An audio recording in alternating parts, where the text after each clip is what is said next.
পুজোর আনন্দে বিষাদের ছায়া। বকেয়া বেতনের দাবিতে রায়গঞ্জ পৌরসভার অস্থায়ী কর্মীদের আন্দোলন। বাঙালির শ্রেষ্ঠ উৎসব দুর্গাপুজোর আর মাত্র কয়েকটা দিন বাকি। চারদিকে চলছে পুজোর প্রস্তুতি। আলোক সজ্জা থেকে মণ্ডপ সজ্জায় মেতে উঠেছে সাধারণ মানুষ। কিন্তু এই উৎসবের আবহে মুখ ভার রায়গঞ্জ পৌরসভার শতাধিক অস্থায়ী কর্মীর। 2-3 মাস ধরে বেতন না পাওয়ায় তারা কার্যত দিশেহারা। দিন আনা দিন খাওয়া পরিবার চালাতে না পেরে পুজোর আগে অর্ধাহারে দিন কাটাতে বাধ্য হচ্ছেন এই সমস্ত কর্মীরা। অবিলম্বে বকেয়া বেতনের দাবিতে শুক্রবার সকালে রায়গঞ্জ পৌরসভা ঘেরাও করে বিক্ষোভে সামিল হন অস্থায়ী কর্মীরা। পৌরসভা ভবনের সামনে ঘন্টার পর ঘন্টা চলে তাদের আন্দোলন। কর্মীদের অভিযোগ, বারবার আন্দোলন দাবি দেওয়া জানিয়েও কোনো সমস্যার সমাধান হচ্ছে না। ফলে পরিবার নিয়ে চরম আর্থিক সংকটে পড়ছেন তারা। শুধু অস্থায়ী কর্মীরাই নন, ধাপে ধাপে আন্দোলনে সামিল হচ্ছেন পৌরসভার সাফাই কর্মীরাও। এর ফলে শহরের নিত্য পরিষেবা কার্যত ভেঙে পড়ার মুখে। এই পরিস্থিতিতে রায়গঞ্জ শহরের সাধারণ মানুষও সমস্যায় পড়ছেন। শহরের রাস্তাঘাট থেকে নিত্যদিনের কাজকর্মে প্রভাব পড়ছে এই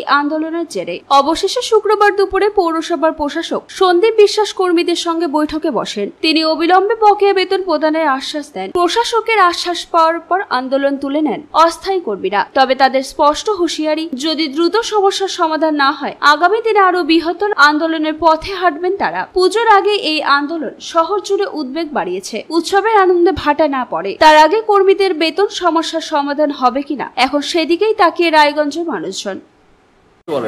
শঙ্কর রায় বলছি যে আজকে এখানে অবস্থান বিক্ষোভ কি কারণে? পেটের জ্বালায় জুলাই মাস থেকে বেতন বন্ধ। কিছু কর্মচারী হয়েছে, আর আমাদের বেশিরভাগ মেজর পোর্শনই হয়নি, প্রায় 600 খানে। জুলাই আগস্ট আর 5 দিন পর সরকারি ছুটি। 25 তারিখ হয় সরকারি ছুটি, 26 তারিখ থেকে আর 5 দিন হাতে অফিস। আগামীকাল ব্যাংক বন্ধ। কিভাবে চলবে আমাদের? কারো 7,000, কারো 7,500, কারো 8,000, এই তো বেতন। তারপরে 5,000 টাকা করে বোনাস, কিছুই পেলাম না। ওই জন্য আমরা পেটে গামছা দিয়ে থাকতে পারছি না বলে বাধ্য হয়ে আজকে আমরা এখানে এসেছি। কোনোদিন আমাদের এই অবস্থার সম্মুখীন হয়নি, আমরা কোনোদিন এভাবে নামিও নেই। এক শ্রেণীর কর্মচারী আন্দোলন করে যাচ্ছে, কিন্তু আমরা আজকে বাধ্য হয়ে নামতে বাধ্য হলাম। পেটের দায়। রাজ্য অনুদান 6,800, সেটাও দিচ্ছে না। বোর্ডের সঙ্গে একটা কম্প্রোমাইজ করে বোর্ড 5,000 বলেছে, ঠিক আছে 5,000, 7,800, 6,800, সেখানেও আমরা কিন্তু কম্প্রোমাইজ করেছি। একটু বলেন। আমার নাম সুব্রত বসাক। কি পোস্টে আছেন আপনি? আমি এখানকার কর্মচারী সমিতির সেক্রেটারি। বলছি আজকে এখানে অবস্থান বিক্ষোভ কি কারণে? আপনারা জানেন, গোটা রায়গঞ্জবাসী জানে, তথা উত্তরবঙ্গবাসী সকলেই জানে রায়গঞ্জ পৌরসভা বর্তমান পরিস্থিতি কি আছে। আজকে আমরা 3 মাস যাবৎ, কেউ 2 মাস যাবৎ, কেউ বেতন পাচ্ছে না। পুজোর মুখে আমাদের যে অর্ধাহারে চলছে, কি করে আমরা সংসার প্রতিপালন করছি কর্তৃপক্ষ একবার খোঁজ নিয়েছে? সামান্য বেতনে আমরা চাকরি করি, রোজ আনি রোজ খাই। এই পয়সা দিয়ে আমাদের বেতনে আমাদের সংসার প্রতিপালন করতে হয়। আজকে বাঙালির সর্বশ্রেষ্ঠ উৎসব দুর্গোৎসব একদম সমাগত। আমাদের কারো জামা কাপড় হয়নি। আমাদের তো দুরূহ ব্যাপার। আমাদের ছেলে পেলে, বাচ্চা কাচ্চা, বউ, তাদের কি করে আমরা জামা কাপড় কিনে দেবো? সেই চিন্তাতে আমরা স্কুল না পেয়ে আমরা যে গেটের সামনে অবস্থান বিক্ষোভ করছি। তো বলছি যে এই অবস্থান বিক্ষোভে যদি কোনো রকম সাড়া না পান, তাহলে আগামীতে কি চিন্তা ভাবনা করছেন? সাড়া পাবো কি পাবো না সেটা জানি না, কিন্তু আগামীতে আমাদের সিদ্ধান্ত এটাই থাকবে, আগামীকাল থেকে এবং লাগাতার দুর্গাপূজা অবধি লাগাতার বন্ধ। এইরকমই চলবে, এরকমই চলবে যতক্ষণ আপনার একদম পেন ডাউন, যতক্ষণ আপনাদের দাবি পূরণ না হচ্ছে। দাবি পূরণ না হলে আমরা কোনো কাজে অংশগ্রহণ করব না। কতজন স্টাফ আছেন আপনারা? প্রায় 600-র অধিক। কন্ট্রাকচুয়াল মানে কি, এগুলো কেউ ফিক্সড, কেউ কন্ট্রাক্টে।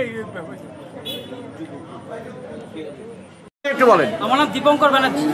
আপনি এই পৌরসভায় কি পোস্টে আছেন? আমি কোনো পোস্ট বুঝি না। আজকে আমরা কর্মচারীরা ঐক্যবদ্ধভাবে পেটের দায়ে এখানে আসছি। বলছি আমাদের একটাই বক্তব্য, আপনারাও জানেন এটা দীর্ঘদিন ধরে হয়ে আসছে, আবার হচ্ছে, সব ঠিকঠাক হচ্ছে। ব্যাপার একটাই, সেটা হচ্ছে বেতন। সামনে দুর্গাপূজা, এখনো পর্যন্ত মাসের বেতন হয়নি। 2 মাস বোনাস।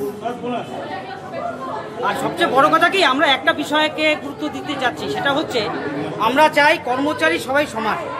আমরাও কাজ করে খাচ্ছি, সকলে কাজ করে খাচ্ছে, তাহলে বৈষম্য কেন হবে? সেক্ষেত্রে সকলকে একসাথে বেতনটা যদি দেয় তবে আমাদের সুবিধা হয়। আপনি একটা বাস্তব জিনিস আজকে আপনাকে বলছি, একটা মুদিখানার দোকানে আপনি যখন কাজ করে ওখানে আপনাকে বেতন দেওয়া হচ্ছে, আপনি ওখানে মুদিখানার দোকানে যাচ্ছেন, আপনি টাকা দিয়ে মালটা নিচ্ছেন, ভাইরাজ আমিও একই কর্মচারী, কিন্তু আমার বেতন হচ্ছে না, তাহলে ওই মুদিখানার ব্যক্তি তো আমাকে দিবে না, তো বাকি দেবে কি? তাহলে এই একই জায়গায় চাকরি করে এই বৈষম্য কেন? আমরা সকলে কর্মচারী, আমি এখানে দাঁড়িয়ে বলছি সবার জন্য আমরা বলছি, আমরা চাই সবার বেতন হোক, আমরা চাই সবার বোনাস হোক, আমাদের মুখে হাসি ফুটুক, আমরা কাজ করতে চাই, এইটুকুই বক্তব্য, আর কিছু নেই, কারোর সাথে কোনো দ্বন্দ্ব বিদ্বেষ কিছু নেই। এবং এখানে যারা কর্মচারী আছে আমরা এই পুরো পরিবারের সদস্য, এবং প্রত্যেকেই হাতে হাত মিলিয়ে একটু, এবং প্রত্যেকের সঙ্গে প্রত্যেকের অথরিটির সাথেও আমাদের প্রত্যেকের একটা ভালো সৌজন্য বোধ আছে।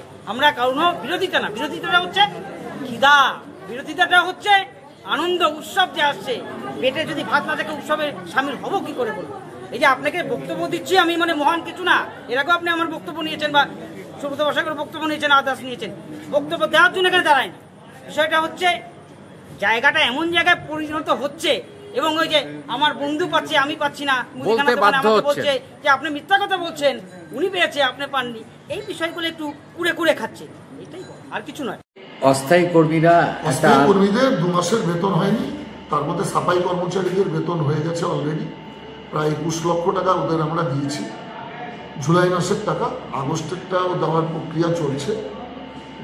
জুলাই আগস্ট দিলে পরে ওরা যদি কাজে নামে, শহরবাসীর ভালো হবে, পৌরসভার ভালো হবে, নগরবাসীর ভালো হবে। সামনেই দুর্গাপুজো, আর বেশি দিন নেই, সেজন্য আমরা চাইছি আগে শহরকে ক্লিন করতে, পরিষ্কার করতে।